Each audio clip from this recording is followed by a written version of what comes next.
Hi there, Phil here at Pride Park. I don't really know where to start with that, to be honest. Sunderland have just about beaten Derby County 1-0 thanks to an excellent goal from Eliza Meander, and I'm going to start by talking about what a player this lad has turned into for Sunderland. Threat throughout the first half, again, so dangerous through the middle of the pitch, took his goal so well on his weaker foot, and ultimately that was the difference between the two teams.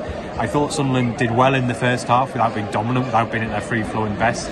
They clearly, despite playing a 4-4-2, didn't want to overcommit. We knew that Derby's threat was going to be set pieces, firing balls into the box. Because of their injuries, Derby started with a back three, and I think that made it really difficult for them to get up the pitch. So although Sunderland weren't exactly sparkling and playing their most dynamic, fluid football, I think they were comfortable that the ball was a long way from their own goal, and they always felt they were going to get chances. The first half was so far so good, really. Second half, completely different game. It'll definitely be concerning for Sunderland that Derby was so dominant in the second half. I'm going to give some credit to Derby and Paul Warren because he went much more aggressive. He changed it. He went to 4 at the back. That allowed him to get his 2 wingers up the pitch, and that actually meant they could get into deep areas to cross. And what happened then was they started getting balls into the box and started getting set plays, loads of corners. That's the game we knew Derby wanted to play, and they made it really difficult for Sunderland. I thought Sunderland were too panicked, trying to rush the pass too much, and played themselves into a bit of trouble. So there's definitely something to think about there moving forward. And then an absolutely bizarre passage of play where Joe Bellingham plays the ball forward for Isidore and Lefebvre. Lefebvre takes the first touch. Isidore then runs in and crashes it off the other side of the bar.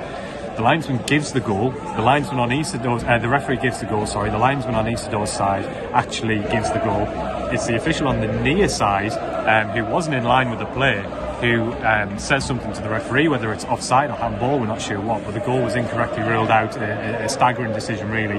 Thankfully, it didn't cost Sunderland.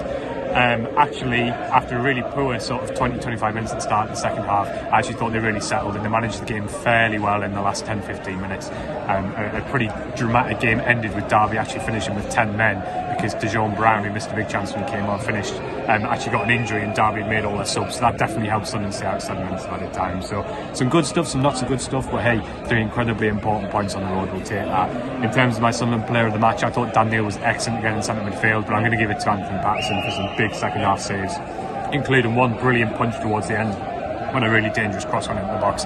Not very often this season that Sunderland have really needed the goalkeeper to stand tall, but I thought he did that tonight. I'll be back with On the Whistle tomorrow. Any questions, fire them over to me on Blue Sky or in the comments below. Thanks for watching.